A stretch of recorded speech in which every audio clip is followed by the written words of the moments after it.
Hey friends, Jumpstart 2022 has just been released, and with it comes 14 new legendary creatures that can be your commander. So I thought it would be fun to rank them all in a tier list. Now, this is not going to be a power ranking guide by any means. This is just a hype list of basically how I would rank them in terms of cards that I most would want to play as a commander to cards that I would least want to play as a commander. It's totally arbitrary what I personally prefer, and your list is going to be very different, but this is kind of like an insight on how I would build these decks and also what I'm personally interested in trying out first. So I have all of the commanders loaded up on Scryfall as well, just so it's a little bit easier to read the cards, and we're going to kick things off with Argus Cause Eternal Soldier. So Argus Cause is a 4-mana legendary creature, Spirit Soldier with Vigilance, that says whenever it becomes a target of an ability that targets only it, you may pay 2 mana, 1 and a hybrid Boros symbol. If you do, copy that ability for each other creature you control that ability could target. Each copy targets a different one of those creatures. So this is basically turning your single targeted abilities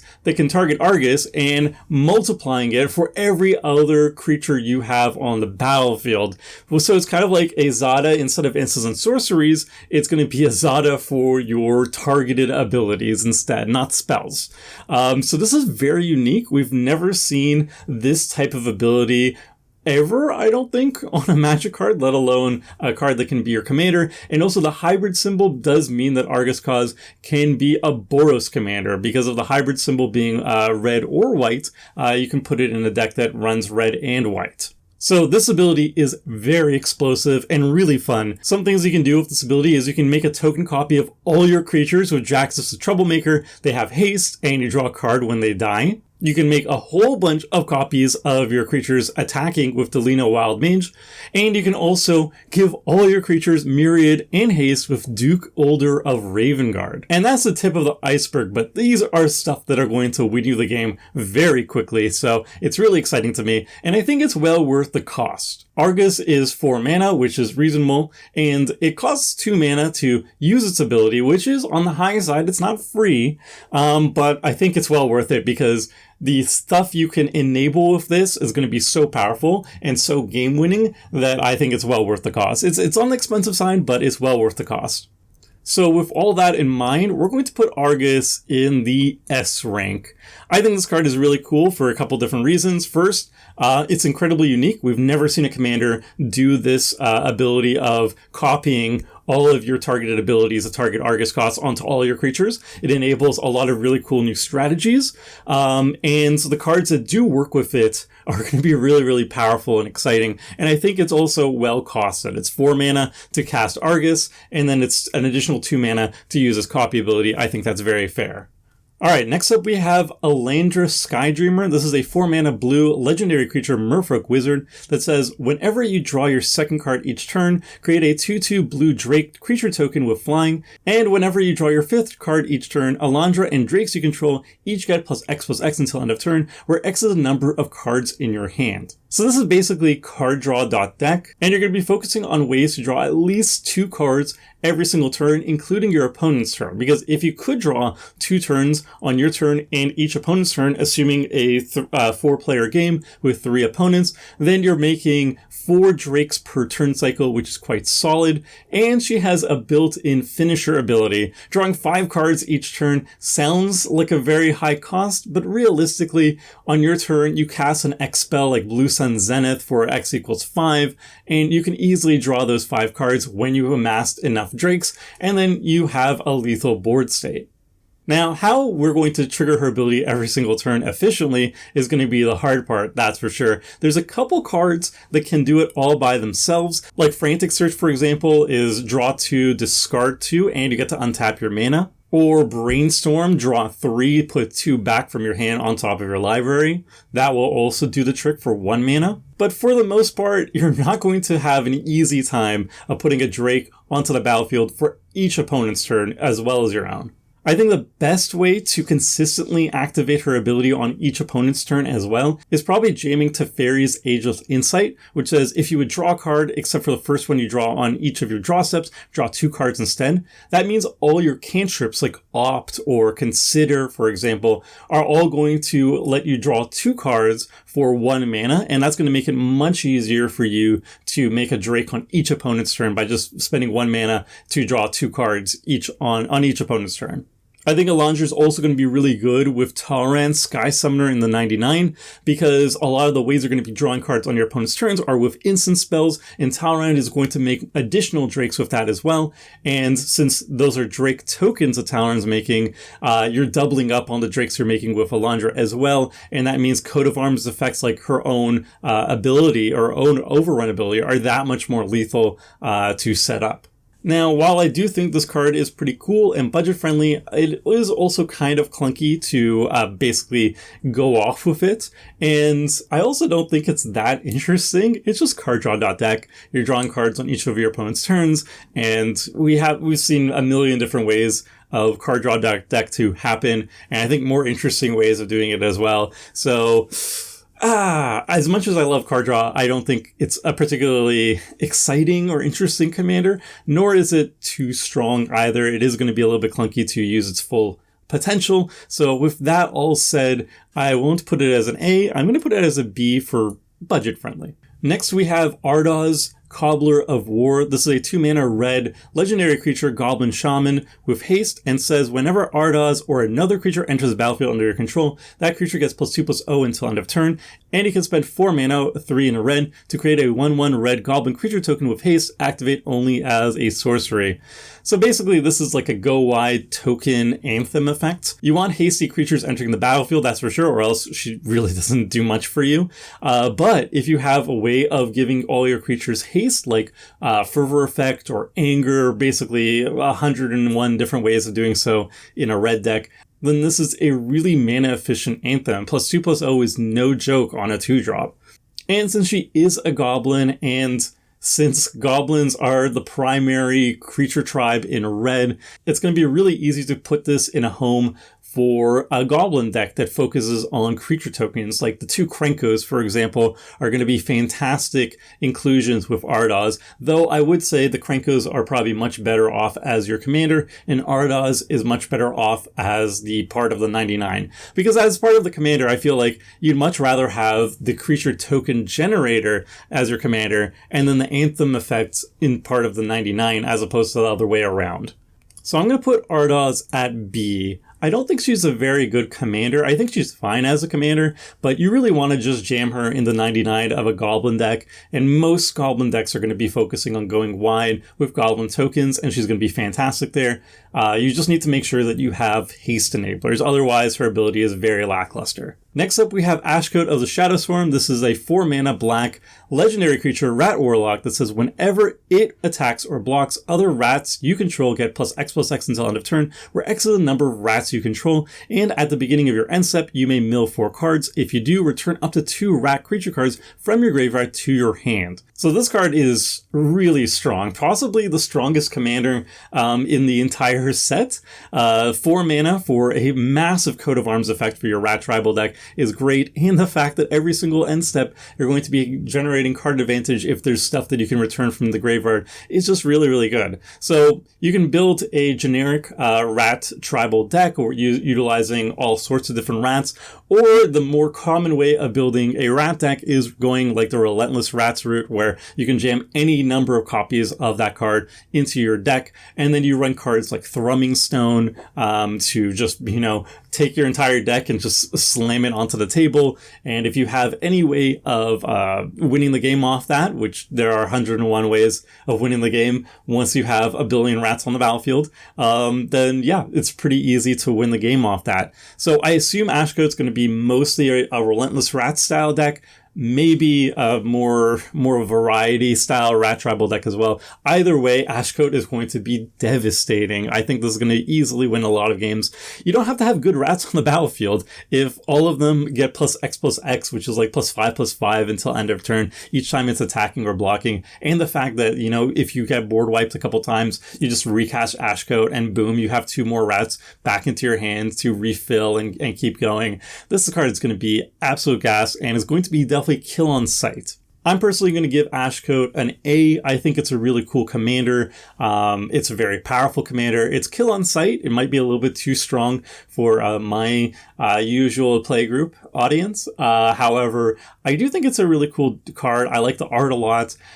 Personally, I do not like Relentless Rats decks. I find them to be too linear, too samey. But I do like just Rat Tribal in general. Like, there are Rat Tribal decks out there that aren't just Relentless Rats.deck, Thrummingstone.deck. So those ones I find really interesting, and I like Ashcoat as a leader for those.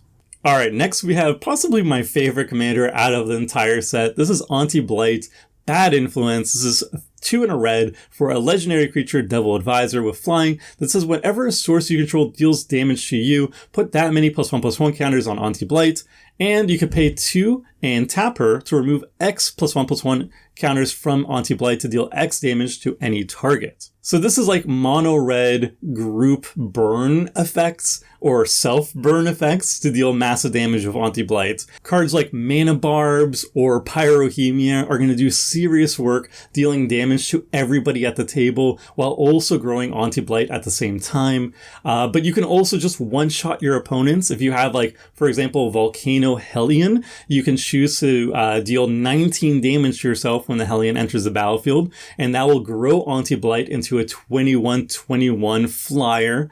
And then you could just one-shot your opponents in the air for commander damage, 21 commander damage to kill them. You can do the similar things with Wheel of Misfortune. If you are the person who chooses the highest number, so 19 or higher, Auntie Blight will again be a lethal commander swing away from just killing somebody. She works really well with Lifelink too, because you need to offset all the burn damage you're going to be dealing to yourself, and she grows really, really large. Having stuff like Basilisk Collar on her is going to be fantastic because you can immediately just swing, kill somebody, and get all your life back that you lost burning yourself. Also, Basilisk Collar is really good with her ping ability because you can just like remove 1 counter off her and deal damage, lethal damage to any creature thanks to Death Touch. So she's really, really powerful. Maybe again a little bit too powerful just because she can one-shot people so easily, and the built-in evasion is going to be fantastic, and the fact that she's just a 3-drop, so she comes out early, she has to be dealt with, and then you could recast her once or twice pretty easily too. So she is definitely a higher power commander, but she does fit my playstyle really well. Like, I just like mono red decks, I like aggro decks, and I like punching people in the face really, really hard. So Auntie Blight kind of checks all those boxes for me. I want to play at a low power table, but like a high power table, I would love to play some Auntie Blight games. So with all that said, Auntie Blight is an easy S for me, and I think this is going to be my favorite commander of the set. Good for high power tables, probably not good for casual just because she can kill people so quickly. I would probably like Argus more at mid power tables. I really like Argus a lot. And Auntie I would keep at higher power tables, but I just really like the design. I think she's really, really neat, and I'm so excited to give her a shot soon. Next we have Isu the Abominable. I cannot say that word. Abominable. Yes, that's probably it. One take, got it. This is a 3 and double blue, so 5 mana, but it can be a banned commander because one of its abilities has the symbols green, white, and blue, and we'll get to that soon. It's a legendary snow creature, Yeti, and you may look at the top card of your library at any time. You may play snow lands and cast snow spells from the top of your library, and whenever another snow permanent enters the battlefield under your control, you can pay either green, white, or blue, and if you do, put a +1/+1 counter on Isu the Abominable, and it's a 5/5. So this is just a future sight on a stick for your snow tribal decks. It's pretty simple. It's card advantage. Not much else to say about this. It's just like kind of like a good stuff commander for your snow decks.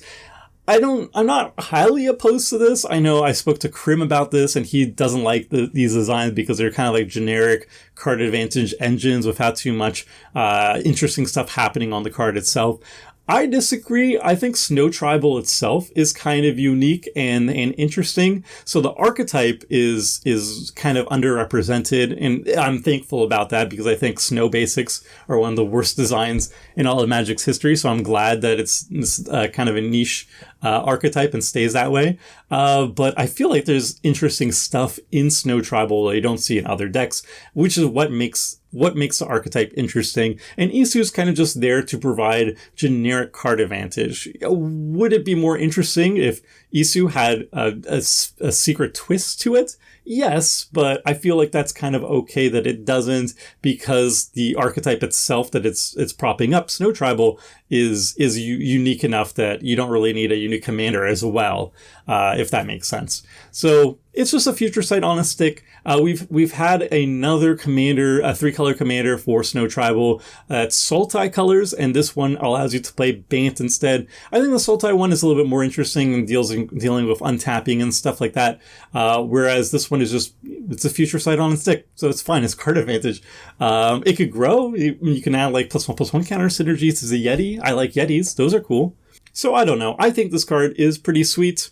Not the most exciting design. However, every once in a while, I will be interested in playing a Snow Tribal deck, and having more than one option for Snow Tribal is kind of sweet. So it goes anywhere between an A and a B. I'm going to be charitable today, and I'm just going to say A for the Abominable, which is really hard for me to say.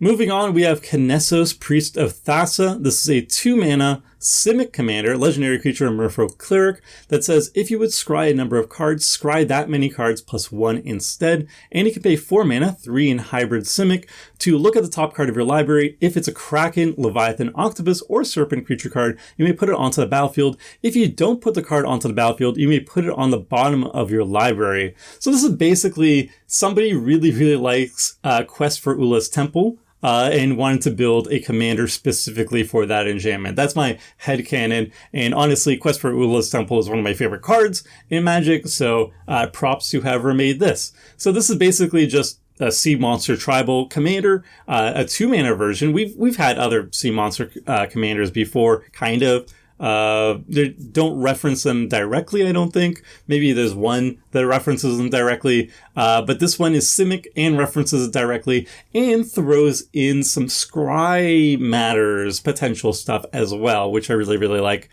I don't know. I think this one is actually really good. I like throwing in scrying in decks. Any excuse to throw in scrying is just fun for me. So doubling the effectiveness of Scry 1 cards is really fun for me.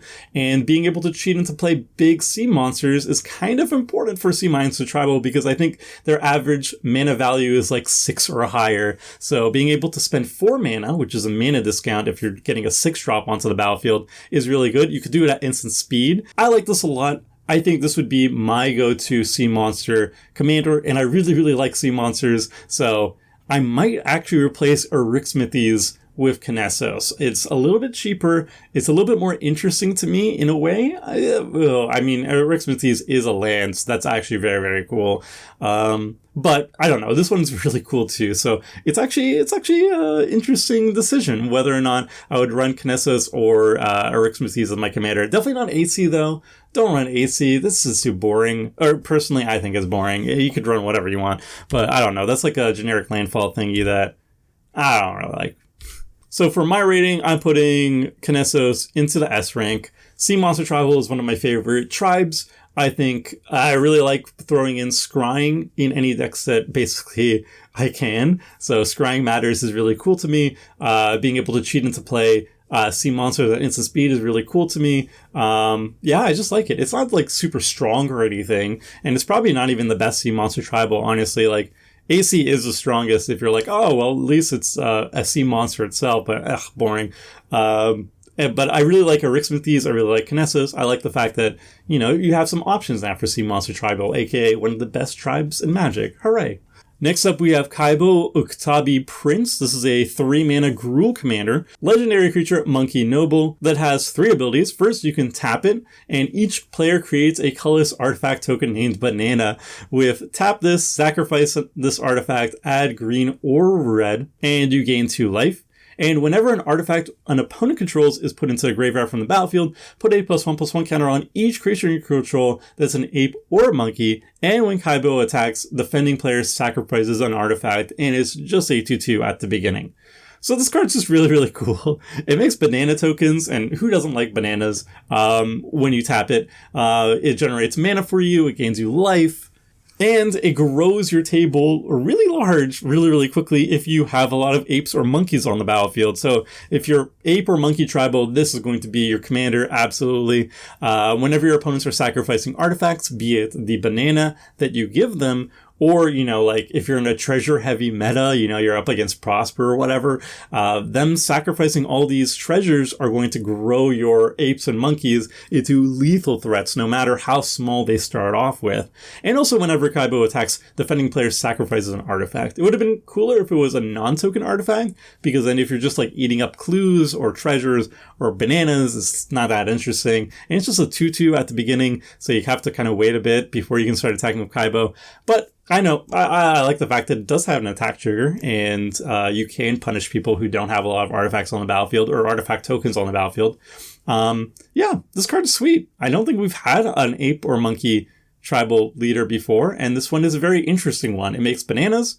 It punishes people who are going heavy on treasures, or gold or clues or whatever token artifacts there are these days. And it's just cool. Yeah, I like it a lot. It's very niche. You could put it in tribal decks as well. People have messaged me about whether or not I would put it in tribal. I don't think so. I personally wouldn't. But I do like it. It's cool. And because Kaibo is so cool, I'm just going to shove it in the A spot. I personally am not super excited for monkeys or ape tribal, but I like what it's doing. I like that it makes banana tokens. I think that's my favorite part of the card.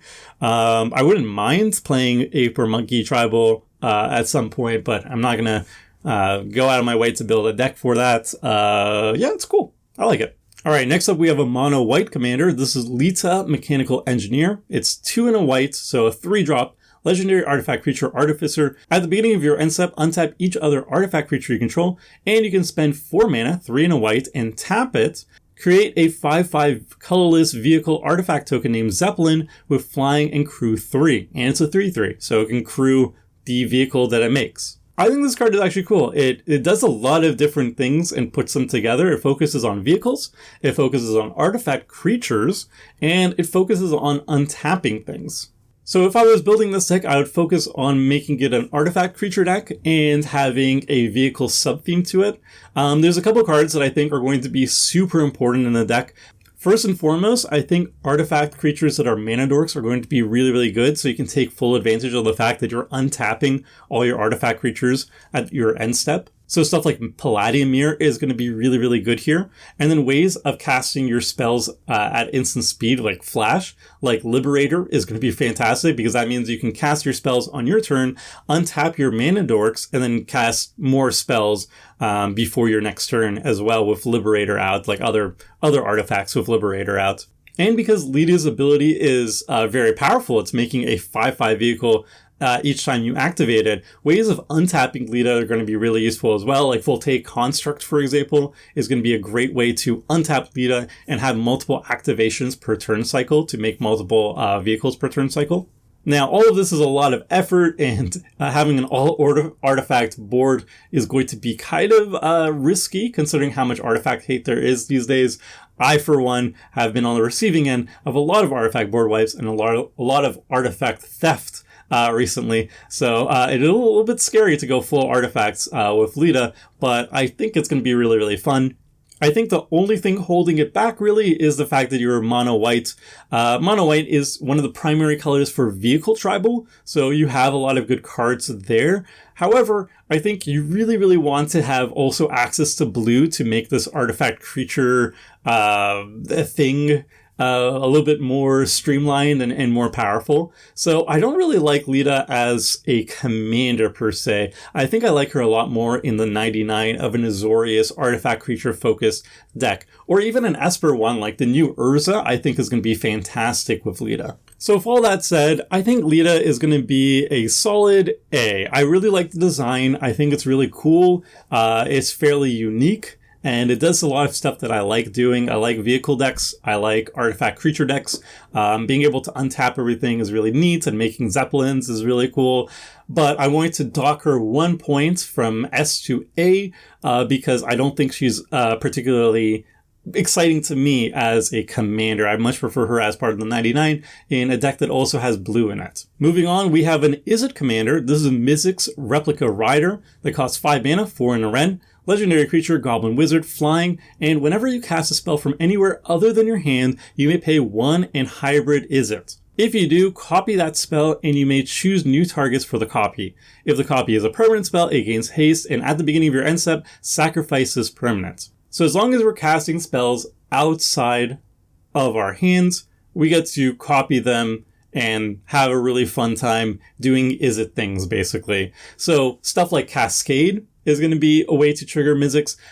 Stuff that is like Exile Draw, Impulse Draw. For example, casting stuff from Exile is going to be really powerful. You can even cast stuff from your graveyard too. So stuff like Flashback or Jumpstart are all going to be ways of triggering Mizzix's ability as well.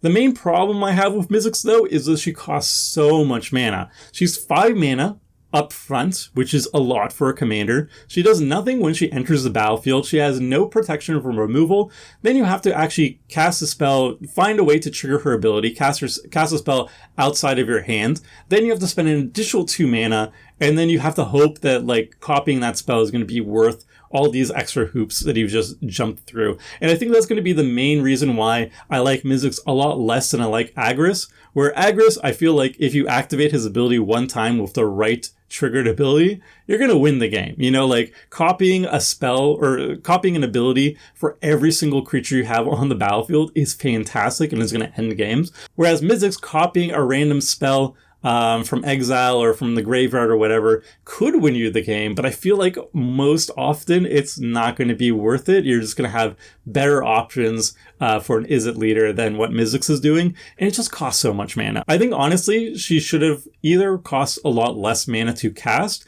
or her triggered ability should cost no mana to actually utilize.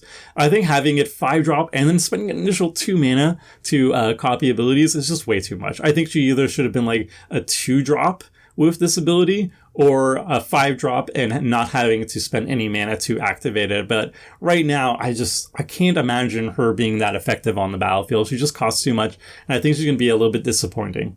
So with all that said, I'm going to throw her in C. I think she's a cool card, but I just think she costs too much mana. And I think it's going to be very difficult and very inconsistent to get a lot of value out of her, just because she costs so much, she's so easily killed, and it takes too much setup. Alright, so I said a lot of commanders already are the best out of the set, but I changed my mind. I think Preston the Vanisher is actually going to be the most powerful of the entire set. Preston the Vanisher is a mono white commander. It's 3 and a white, so 4-drop. Legendary creature, Rabbit Wizard, and it says whenever another non-token creature enters the battlefield under your control, if it wasn't cast, create a token that's a copy of that creature, except it's a 0/1 white illusion. And it has an activated ability. You can spend 1 and a white, sacrifice 5 illusions, and exile target non-land permanent. And it's a 2/5, which is actually like, that's a lot of toughness on a random Rabbit Wizard, but okay. So this is basically a blink commander in mono white.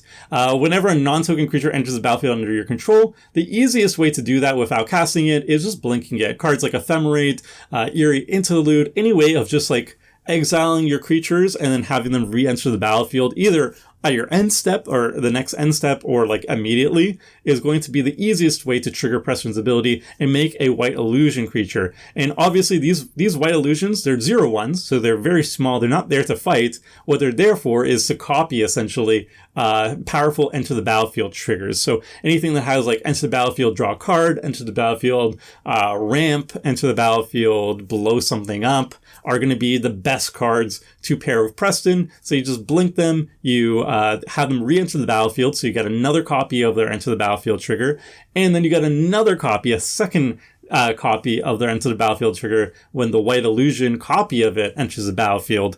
And these are chump blockers. They can just die later on, but if you amass enough of them, you can just start sacrificing them to exile non-land perms for just 2 mana, which is just super efficient. Like, this card is, first of all, 4 mana for this ability, fair enough. 4 mana for this commander, fair enough. But then not having to spend any additional mana to get this effect, to make these White Illusion copies, is so powerful. Like, compare that to Mizzix. We just saw Mizzix was a 5-drop commander, and you have to spend an additional 2 mana to do any of these copy shenanigans. Preston costs less mana and doesn't have any mana requirement. You don't have to spend mana to get this ability. So I don't know what was going on in terms of design here, but Preston is super powerful, very powerful. And not only is it very powerful, like it's a powerful Dirtle engine that's going to really easily take over games.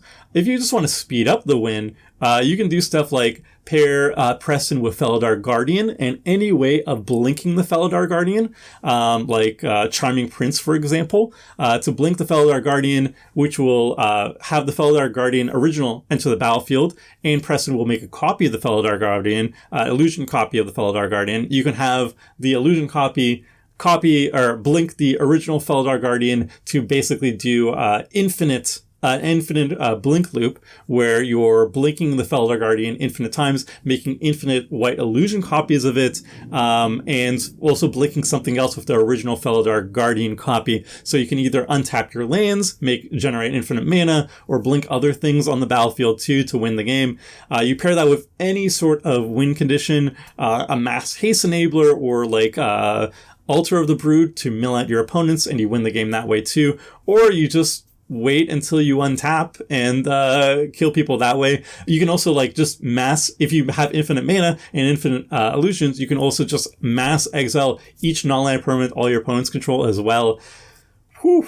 Preston, really, really powerful. Too powerful, I would say. I think a little bit too good. But it's there, it's available. I think this is going to be the most popular commander out of the entire set. People love Blink. It's one of the most popular archetypes in the format. I know Seth is drooling over this. I think this card is going to be oppressively strong. Maybe not to the level of like Braga or anything. Like, there are 101 oppressively strong Blink commanders already in the format. Being mono white is a little bit of a restriction, but I think you could also just jam Preston in any Blink commander deck as well, and in part of the 99 of a multicolor one, and it's going to do absolutely fantastic there too. It's probably going to be your best card, honestly, even in the 99. So amazing commander, amazing in the 99. Very high powered though. Don't think you can just build a casual version of Preston and it will be nice at the table. It's a high power commander. Even if you try to build it weak, it's going to be much stronger than you anticipate. So that's just a warning. So with all that said, my main criticism for Preston is that it's the illusions he makes are 0/1, so he's just a Dirtle engine.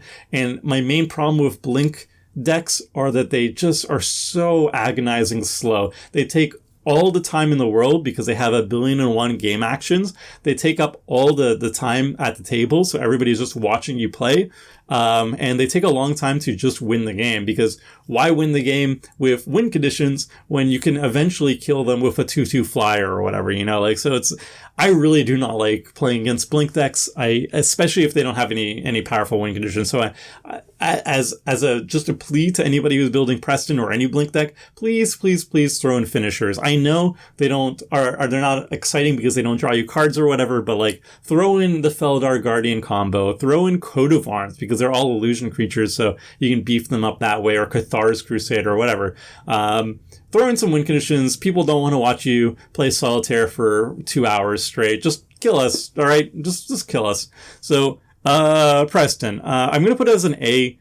Obviously it's a very interesting commander. It's very powerful, but I just don't like Blink commanders. I wish the 0/1s were like 10/10s or something, so you could just kill me and we could move on to game 2. The fact that they're 0/1s is the major downside. I would want Preston to be overpowered, so he could just kill us like Joda. But whatever. That's my personal gripe. He's an A. I'll be nice. He's an A. All right, next up we have a commander that I'm actually excited to play, and that's Rodolph, Duskbringer. This is a 6-mana Orzhov commander, legendary creature, Vampire Angel, flying, Death Touch, lifelink. Whenever you gain life, Rudolph. It's so close, right? Rodolph Duskbringer gains indestructible until end of turn. At the beginning of your end step, you may pay 1 and hybrid white-black. When you do, return target creature with mana value X or less from your graveyard onto the battlefield, where X is the amount of life you gain this turn. So this is basically Orzhov life gain reanimator, and I really like this a lot. I like life gain strategies. They're kind of cool. And I like reanimator strategies. They're kind of cool. Both things are primary focuses in Orzhov colors. And it's kind of the first time we've seen Orzhov mix together both lifelink or life gain as a strategy and reanimation as a strategy. Obviously, there has recently, like very recently, been a carbon copy of Rodolph printed in mono white, Saint Celestine, in one of the Warhammer decks. But that's mono white. She has the exact same reanimation ability where you gain life and at your end step you get to reanimate something equal to or less than the amount of life you gain. So it's kind of weird that we have the exact same card being printed soon afterwards. But I find Rodolph a lot more interesting because, one, it's not mono white, it's Orzhov, so you have more cards to play with. And I like the fact that it becomes indestructible into end of turn whenever you gain life. So that actually provides a lot of resiliency to removal spells, board wipes, anything that says destroy, essentially. Rodolph can kind of get around because there are janky instant speed ways of gaining life, a little bit of life, to just trigger Rodolph in response to removal, which I find just really cute. You just run like these janky cards that will actually work well with Rodolph. And Rodolph itself is going to be reanimating things at least mana value 4 or less just by itself because it's flying in lifelink and has 4 power. So you just have to hit something on your turn with Rodolph, gain 4 life at minimum, and then you can start reanimating stuff with it. So I think it's just a cool design. I'm excited to play it. It's not super powerful or anything. Rodolph is also a 6-drop, so if you have a life gain reanimator deck that you want to put Rodolph in the 99 of instead of the commander, I think he might be even better just because 6-mana commanders are very, very expensive. But I think this is also a really cool commander itself, and the fact that it has built-in resiliency to removal if you just gain life and instant speed. It's good. I like it. So we're going to put Rodolph at S. This is a commander that I'm very excited to play. I don't think it's super oppressive or anything, but it's just cool, and it does what it wants to do really well. Moving on, we have Runati Behemoth Caller. This is a mono green commander, 2 and a green, legendary creature, Kat Shaman. Whenever you cast a creature spell with mana value 5 or greater, that creature enters the battlefield with X additional +1/+1 counters on it, where X is the mana value -4. So if you cast a 5-drop, it comes into battlefield with a +1/+1 counter on it. 1. If it's a 6, you get 2 +1/+1 counters, and so on and so forth. Creatures you control with 3 or more +1/+1 counters on them have haste, and you can tap it to add 1 green mana, and this is a 1/3. So this is pretty straightforward. This is a mono green stompy commander. You just want to cast big creatures with high mana values. Runati helps cheat them out onto the battlefield as well, or ramp them out onto the battlefield by providing at least 1 green mana. It also adds a +1/+1 counter theme to them, which is kind of unique. Not all mono green stompy decks all care about +1/+1 counters, but Runati definitely does. So not only are you getting +1/+1 counters as an additional theme to your stompy deck, but you also give them all haste, which is fairly uncommon in mono green. Obviously, there are going to be creatures that have haste, but being able to give all your creatures haste, potentially, with Runati is really, really cool and somewhat unique. That said, would I want Runati as my commander? Probably not. I feel like there's probably better both mono green stompy commanders out there as your commander for mono green, but also if you want to go stompy, there's a bunch of different multicolor options too that are green and something. Like my personal favorite is Xenagos God of Revels. It's Gruul green stompy. And I feel like Runati would be just fantastic there as well. It is fairly unique, though, that it cares about +1/+1 counters. So I guess maybe that would be the biggest reason to have Runati as your commander as opposed to the 99, is that a lot of Stompy decks don't care about +1/+1 counters, and this one very much does. I also think it would be really sick to cast Galta off this and just put a buttload of +1/+1 counters on Galta, which is already a huge creature. That's super fun. Yeah, this card is just fun.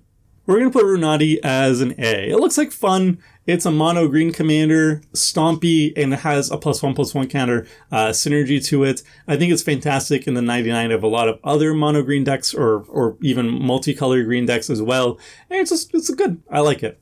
And also at this point, I'm actually going to demote Preston to B because I really don't want to be trapped in a Dirtlefest game with no win conditions, watching a person continually blink for value with Preston. Too many times have I been at the opposing end of that with like Asperia and Brago. So B, please put win conditions in your Preston deck. Please, I beg. All right, the final commander from Jumpstart 2022, it's Zask, Skittering Swarmlord. This is a Golgari commander. It's a 5-drop legendary creature insect. It's a 5/5 with 3 abilities. You may play lands and cast insect spells from your graveyard. Whenever another insect you control dies, put it on the bottom of its owner's library, then mill 2 cards. And its activated ability, 1 and Golgari hybrid color, target insect gets +1/+0 and gains Death Touch until end of turn. Now, I think Zask is the most interesting and most exciting insect tribal commander out there. We have a couple other options available to us. I think the most popular one is Grist, which is the planeswalker that also can count as a creature, which is very cool. It's a unique design, but I've never been impressed by Grist when it's actually cast or used as a commander. It's like okay, but Zask I can totally get behind. This is both graveyard recursion and card advantage on your commander, which is always really important if you have an underrated tribe like Insect Tribal. Insect tribes are kind of jank, so they definitely want card advantage in the command zone to kind of offset the fact that they're super janky. And this one does. You can play lands and cast insect spells from your graveyard.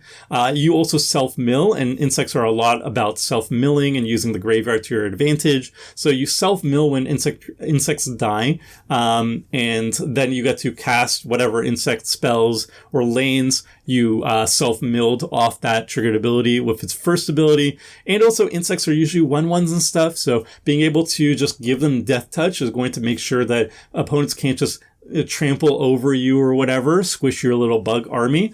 So that's really a nice deterrent from either being blocked or being attacked.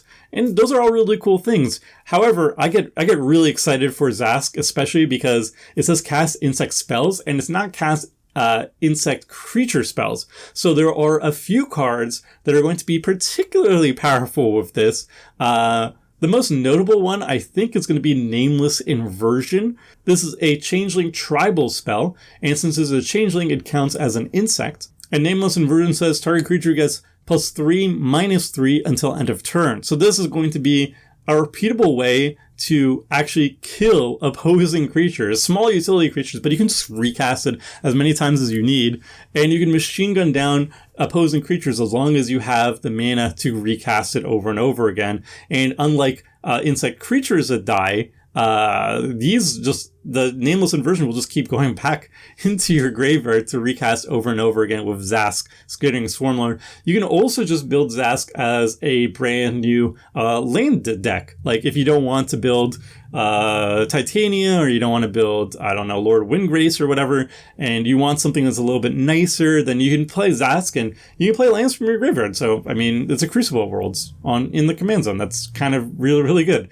So I think this card is really sweet in Insect Tribal. I also think it's one of the best cards, new inclusions for Tribal as well, because I really like casting my Changeling spells from my graveyard. It's basically a second Hakan for me. So I'm really excited to give Zask a whirl in my own Tribal deck as well. But yeah, really, really good in Insect Tribal too. All right, so because Zask is super sweet, I'm going to put it as an easy S. This is a very hype commander for me. I really want to try it in Insect Tribal, and I really, really want to put it in my Tribal deck. So that's going to be my tier list of Jumpstart 2022. Again, this is not a power ranking guide. This is just a personal hype list. S stuff is going to be the stuff that I want to play the most out of the new set, whereas down to C is ones that I want to play the least. And poor Mizzix. If only you were a little bit cheaper, I would be much more excited for you, but alas. So that's just a personal ranking. Let me know what your favorite Jumpstart commander is going to be and what your least favorite is. And yeah, just let me know in the comment section. Like and subscribe if you like this sort of content. And until next time, friends. See ya!